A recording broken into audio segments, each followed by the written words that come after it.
news making the rounds is that Agidigbo FM is the organizer of the children's fun fair. Okay, and let me read what you have here. It says, amidst the tragedy, the news making the rounds is that Agidigbo FM is the organizer. However, the management wishes to state that Agidigbo FM is not the organizer of the event, but one of the media outfits used to promote the event. Upon receiving the notice that a mammoth crowd had assembled before 5 a.m. At the venue, wow. Agidigbo FM, the people's voice, used all media strategies to sensitize the populace with jingles and public service announcements from that time that people should stop going to the venue of the fun fair. This is not the time to spread misinformation. The management of Agidigbo FM implores the general public to continue to pray for the speedy recovery of those in various hospitals and sympathizes with the family of those who lost their lives. The President Bola Tinubu, has expressed sadness over the event, and he has directed all the relevant authorities to investigate the circumstances. This would involve a comprehensive review of all public events safety measures, strict enforcement of safety regulations, and regular safety audits of event venues, the police said in a special statement, and he expresses his condolence. This is a time again for us to have a manual. I think it has become necessary for us to have a manual that everybody has to go by when you are planning an event. So event organizers, event managers, and whatever should have a manual that dictates to them that you must comply with the following whatever, in terms of what's the capacity, what do? Do you have entrance and exits? Very quickly, the government nationwide has to set up that manual, for the various events that we have. I don't think we need to go too much into that. The other juicy stories here now that I would like us to review. So let's go to the next one. Oh, really sad one. All right, the next Very one. Sad. Very sad. But, by the way, sorry, my dear. The numbers have gone up by 5 or so. And it's sad. I hope it stays there. And we'd also like to disabuse people's minds for all kinds of conspiracy theories that are making the rounds, because one of the organizers happened to be a former wife of the Oni of Ife. I think we just need to be very, very open-minded and not read deeper meanings into these things. It's not healthy for anybody. All right. On page 6 of today's Daily Trust, FG reverses Jimi's appointment as AGF. Maiden to complete tenure. Have I got that right? Or Madain? Is that get it right? Yeah. To complete tenure, President was misled, according to a source. I mean, this is one time too many that you would find the presidency making an appointment and immediately changing its mind. It shows that all is not well at the center, and the center definitely is not tidy. The question, now, what is this? You remember that, I think it was last week, that we were told that the head of service directed Shakirat Madain, who is the accountant general, to go on retirement because she was due for retirement, and she was immediately replaced by Mr. Shamsuddin Ogunjimi, and who was appointed acting accountant general. Now, you remember that I said by coincidence he happened to be of Yoruba stock, which almost brings a whole complete circle to the Yoruba influence in the financial architecture of the country, given the minister, the CBN, the customs, whatever. So I maybe that particular point has stirred some controversy, and the government has decided to rescind the decision for the woman in the first instance to go on leave. She's not supposed to go on leave until March 2025.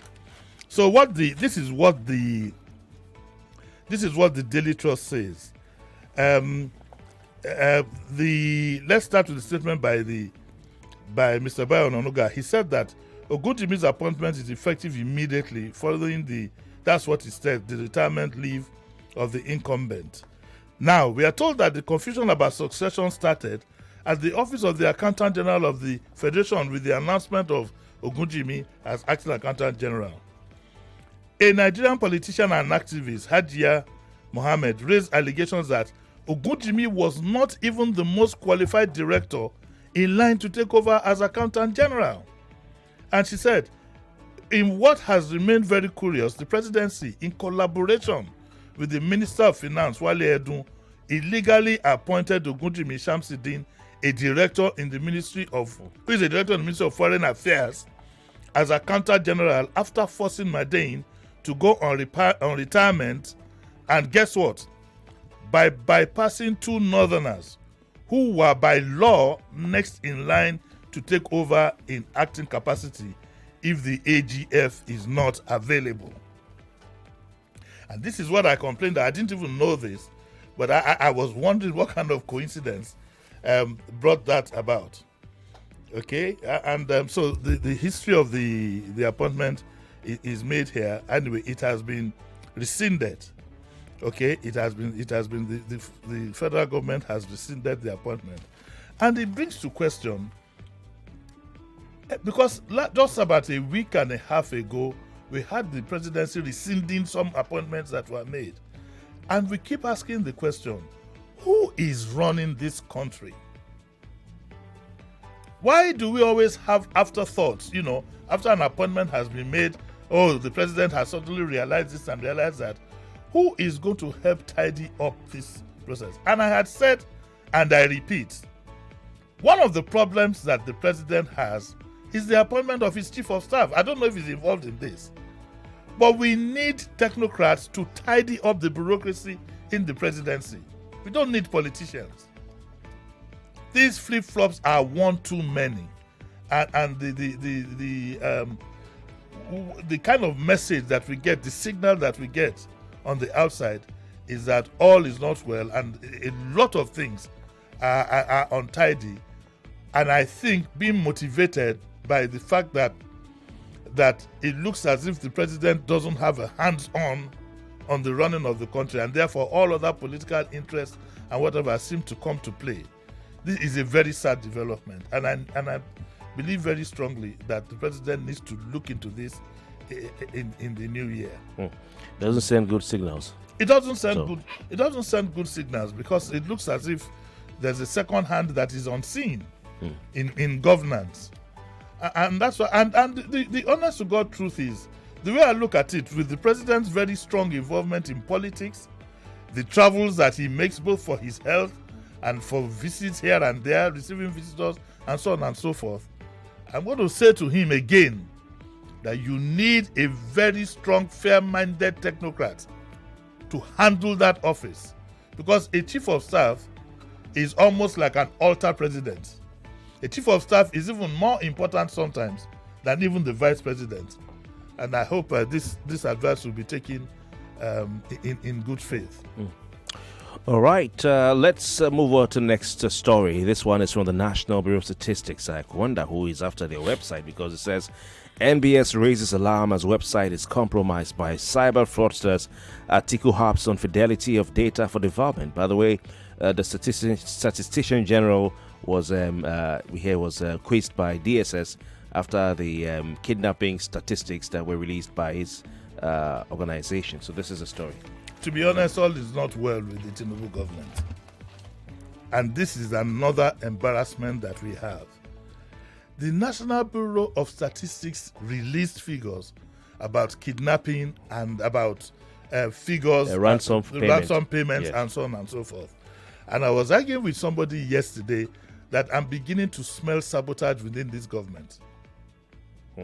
Yes, when we had one blackout too many, I had cautioned the president that, look, you need to take a look at what's going on.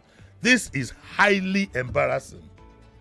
The question I then want to ask is, where did the MBS get in releasing the figures? Had the MBS cleared the figures with the police and the DSS? Apparently not. Would you have to clear the figures? You have to, because where would you get your figures from? You have to go and clear. I don't mean clear, but you have to. What do you mean clear? Okay, let me change my word. Please. You have to work with the DSS and the police to get the figures. Where else would you get them from? But what if they have their people on the ground? They go on the ground. On the ground where? Mr. Disu, I was at an event yesterday. Yes. Where the governor, we had Lagos State Security Trust Fund town hall meeting, and the CP was reeling some figures. All right, it's in a booklet that I'll show you. I can show you. Talked about this crime was up, this one was down, crime this one down, and some expert who is a security expert was sitting close to me and was like saying, you do this every year.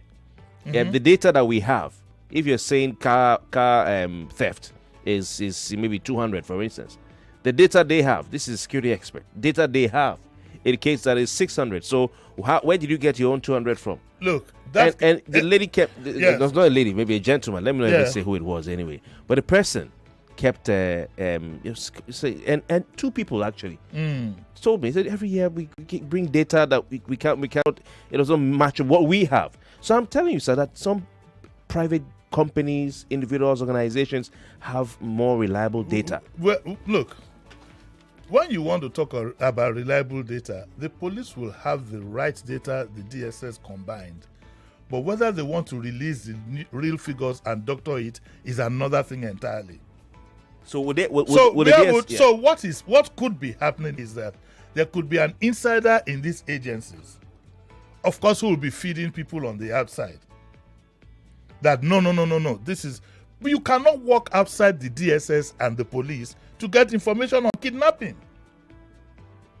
Where else would you get it from? From the banks? From the streets? From beer parlors? Well, what about the ones that have been reported in the news? Even with the ones that the police that have reported in the news. Don't forget that the Bureau of Statistics, do you understand me, is Nigeria's official is an official bureau. Do you understand? I cannot be going by newspaper reports. Okay, I'm not saying they are going by. I'm just giving an example. Now, sir, the bureau has field workers all over the country. Where would they go to get figures? They can go to the communities. How can give me a break? Give me a break.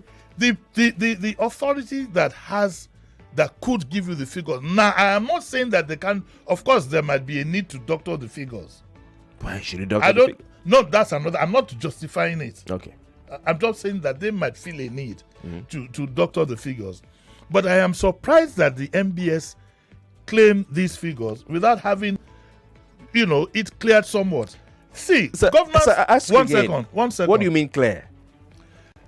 I don't mean that they have to stamp it. But I, as a Bureau of Statistics, will be working with the agencies that, in the first instance, that's where I get the figures from. Sir, I put it to you respectfully that no, you don't need to put it respectfully. Put it to me. I no, please. I take it back. Because when somebody says respectfully, I take it back. You want to slap me. I take it back, sir. Yes. Sir, majority, I dare say, of the kidnappings in this country don't get reported to the authorities. I agree with you a lot, but where would you get those figures from?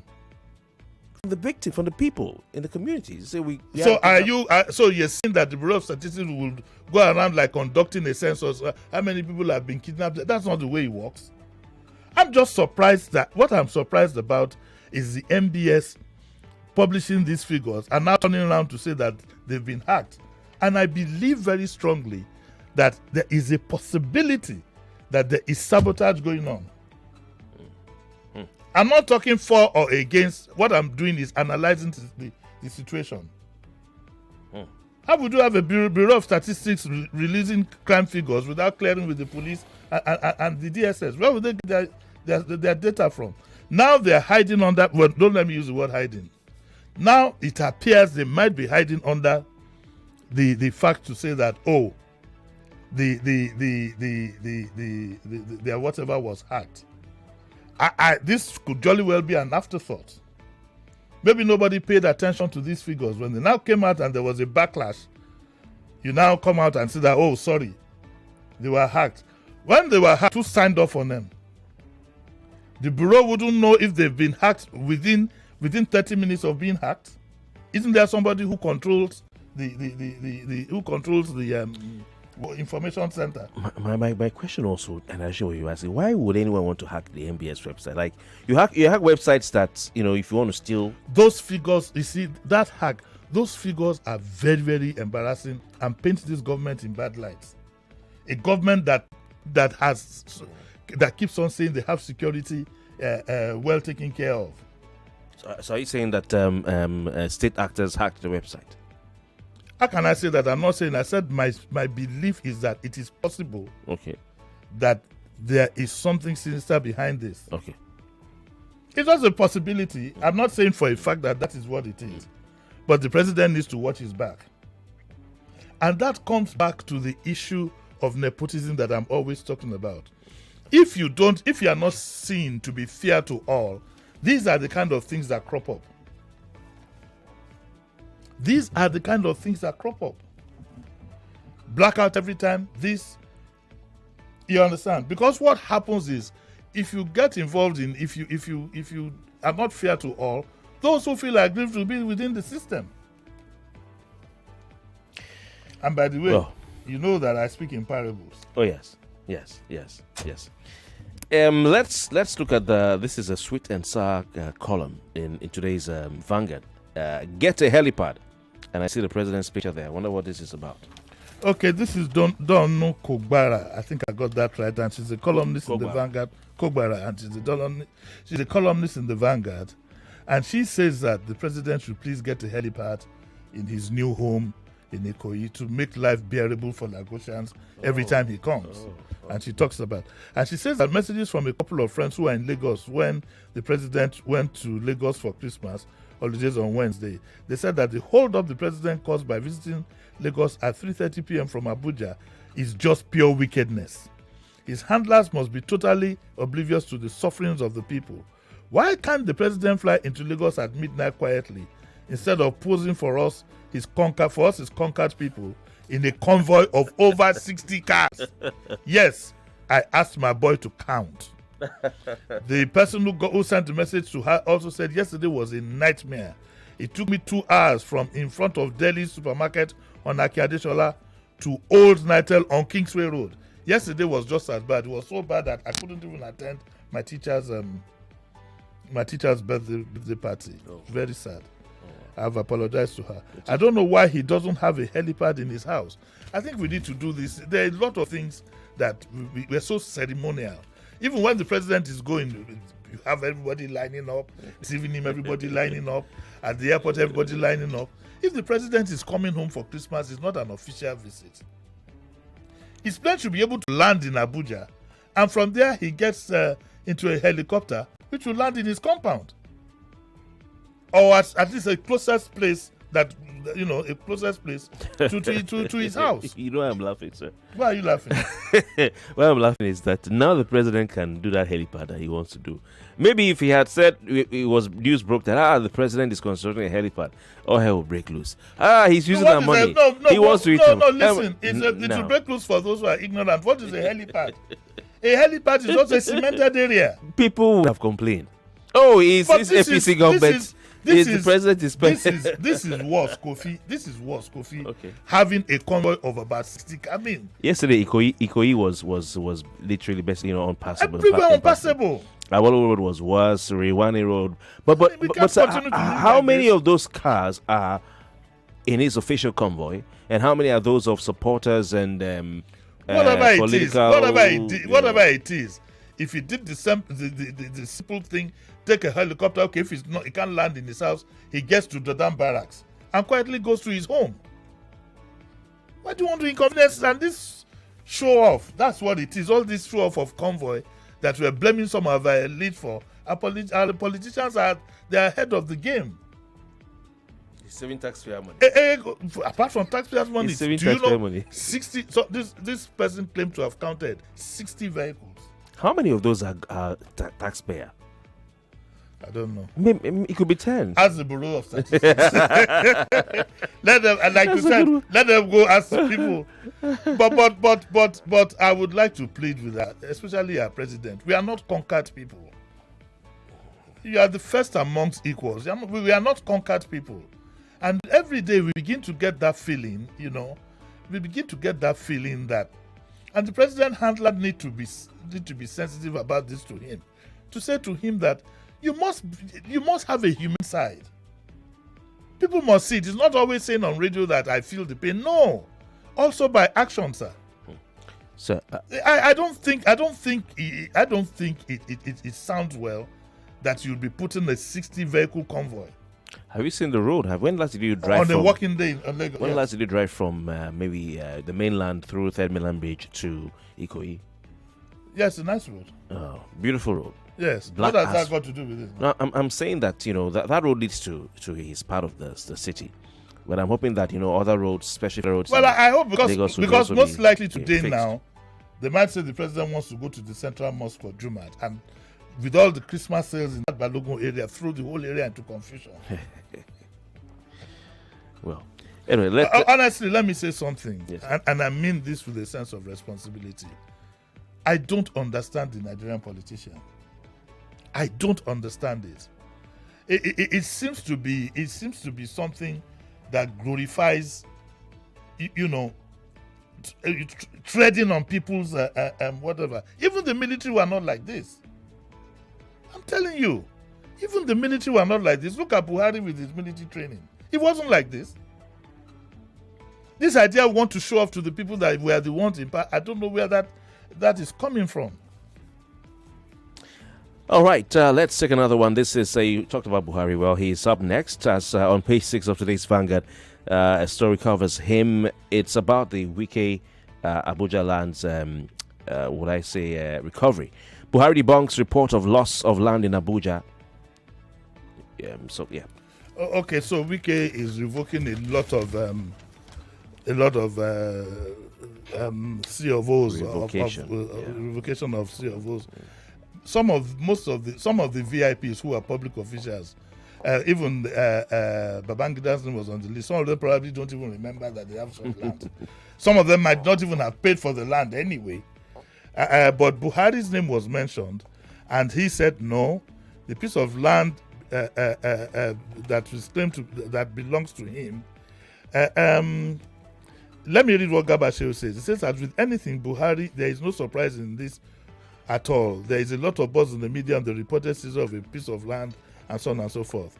And he says, Gabashew says, the president is personally not the owner of the said plot of the land, which is allocated in the name of a Muhammadu Buhari Foundation. And he says the foundation was itself floated by some utilitarian individuals around him, who, it must said, went about it in a lawful manner with the support of a number of well-meaning persons. But they ran into a roadblock in the Lands Department of the FCDA, which handed them an outrageous bill for the issuance of the C of O, very high in cost that it did not at all compare with the bills given to similar organizations.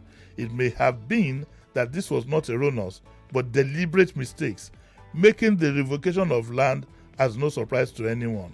He says that as a person, the former president has a plot of land to his name in Abuja. When he and his cabinet members were invited to fill the forms and obtain land during his tenure in office, he returned the form without filling it, saying that he already had a plot of land in the FCT, that those who did not have should be given. He therefore turned down the offer. So please let all those jumping up and down in the digital space, the report of Buhari's land in Abuja, get their facts right and stop dragging down the name of the former president. Well, I'm not surprised about all this because, public office generally gives you the opportunity to grab all that you can. And again, I would say that politicians do not waste time in doing so. But all said and done, Buhari has denied that he doesn't own that one. It's owned by an organization that has used his name. US-based, this is the news that we have. US-based Nigerian accomplice jailed 40 years for drug trafficking. What else do we have?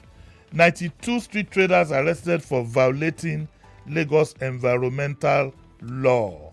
Man detained after married woman died in Ogun. A 65-year-old man, Olalekan Ogunjobi, has been nabbed by the police in connection with the death of a woman found in his apartment. Punch Metro gathered that the woman identified as Sherifatu Disu. I hope you know that Disu wait. I hope you know that Disu is a common name. It might not be my you know, see how God dragged you that story. No, something just took you there. This was in Ilorin, in Ogun State. I'm from Lagos State. And so he said that the woman Sherifatu Disu had left her husband's house to visit Ogunjobi at his apartment. Although Punch could not confirm the nature of the relationship between Ogunjobi and Disu, the Ogun State Police Command, which confirmed the incident to our correspondent, said that the 60-year-old woman complained of chest pain around 12:40 and collapsed shortly after stepping out of the room. I knew that name would raise some controversy. Lagos State government begins 2,200 police housing units and donates 260 vehicles. Yeah, so that's about all that is that we have in the news. Okay, we have just a minute, I think, so we look at this last one. Ahead Christmas, rather, chicken costs 25,000 naira, turkey 130,000. Oh, yes, well, we had that yesterday. The trust says that basic food items have skyrocketed. And it talks about turkey ranging from 85 to 130, and agric turkey from 110 to 140, and so on and so forth. My God, that's a lot. A 4-liter bottle of cooking oil is not 19,000. Is now 19,000. Is not 19,000 and 22,000, depending on the brand. I think there's a typographical error here. Do we have to go? Yes, we do. Yes, we do. Yes, we do. Yes, we do. Well, may God help us all. Please, Mr. President, please get a helipad. This suffering is damn too much. Please get a helipad. Okay, all right. Anyway, Mr. Disu, it's been fun doing this with you. We'll be back by 9 o'clock, I believe. Yes, I'll be here. All right, and that'll be Daily Digest. Yes, I have one of my sons. Okay. It's just, recorded some music, so I want to play some of it for you. All right. Fantastic. But it's not a Disu. Oh. My name is Kofi. Bartels, his name is Jimi. Disu. We'll be back with the news at 8 o'clock up next. It's all talk and more talk on Nigerians' #1 talk station. This country needs a marshal, 99.3 Nigeria Info. We are more than just radio. Subscribe to our YouTube channel at Nigeria Info FM. Check us out on Facebook at Nigeria Info 99.3. Follow us on Twitter at Nigeria Info FM and on Instagram at Nigeria Info FM Lagos for live updates as it happens. 99.3 Nigeria Info. Let's talk.